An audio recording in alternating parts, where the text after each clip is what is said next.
Hey YouTube, today we're going to show you how to change a blend door actuator for a 2011 Chevy Traverse. Basically what's been happening is we've been having an issue on the passenger side where we're only getting cold air, and right now it's almost December. We live in northern Michigan, and I guess we're just looking for a little heat. So I did a little research on YouTube, talked to a couple of my mechanic friends, and they confirmed that yeah, it's that blend door actuator. By watching the videos, I did notice that it was really hard to get to. There's 3 screws that you can barely get out by hand, and so I did a couple little things different to try to help the process along, and it should speed up the whole project. So take a look and we'll go from there. Thanks for watching. Alright YouTube, so the first thing I did obviously was take out the glove compartment.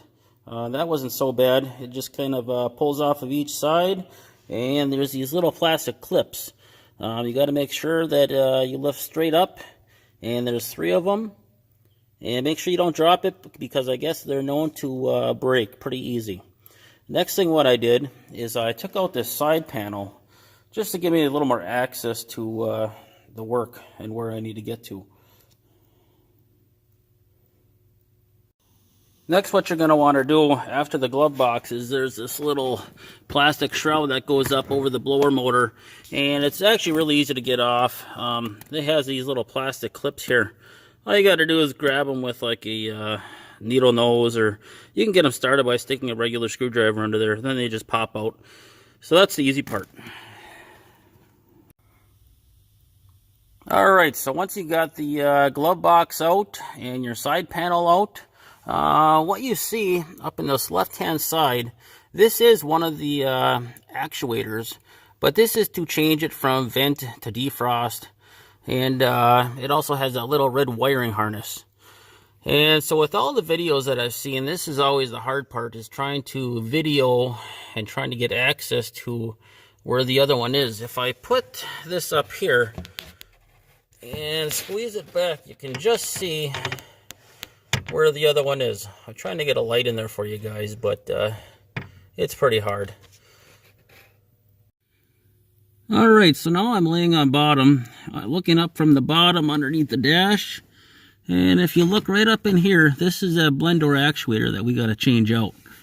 And so you can see the gold screws, should be a size 20 Torx head, and it's pretty hard because even those couple that I got loosened up there, they're almost next to impossible. So I'll show you a trick that I did. I'm going to come back out.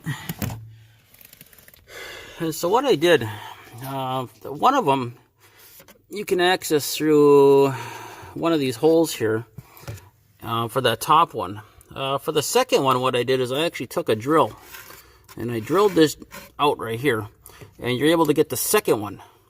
Now the third one, I tried to drill another hole here, but then there is the metal framework behind, which I didn't want to mess up anyway. So I left that. I know this is going to look pretty goofy, but basically I made a little tool out of a wrench and that size 20 Torx bit. And I guess the only thing I had on hand was Teflon tape. I was looking for electrical tape, but I didn't. So I made this little thing up here. And basically this will allow you to get in and reach that last screw that's on the bottom side with pretty much relative ease. And other than that, what I used to get through those upper ones, I just put a couple extensions together, and I put that torque bit, and then I could just screw them out with these. And this is actually one of the screws, so they're pretty small and pretty hard to get to. But then again, it is a Torx bit, like you can see if it'll focus here. Okay, so I got the blend door actuator down. There's this little white piece that you're going to have to transfer to the new actuator. Another thing that I didn't see on any videos, it's not that hard, but I never saw anybody tell us how to unclip this, but there's this little black lever right here. Basically, you just push it down, and then it'll pop out of there. I can't do it now because I need 2 hands, but that's all it takes. Alright, as you can see, I got the old blend door actuator out. And basically what I did, I know you can get them cheaper on Amazon and eBay, but I went to my local parts store.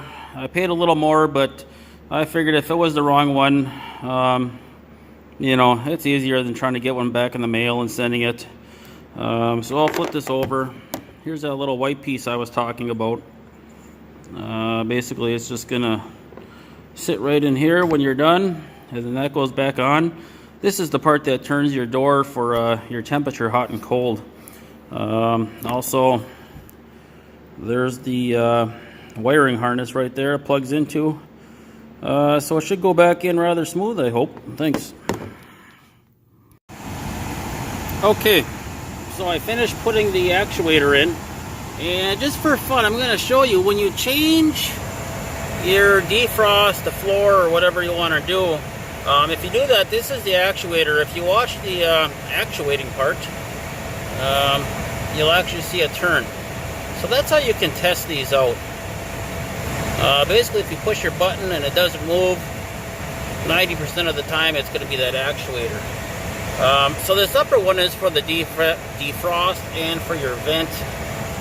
Basically, we're going to look underneath here. Maybe. And sorry about the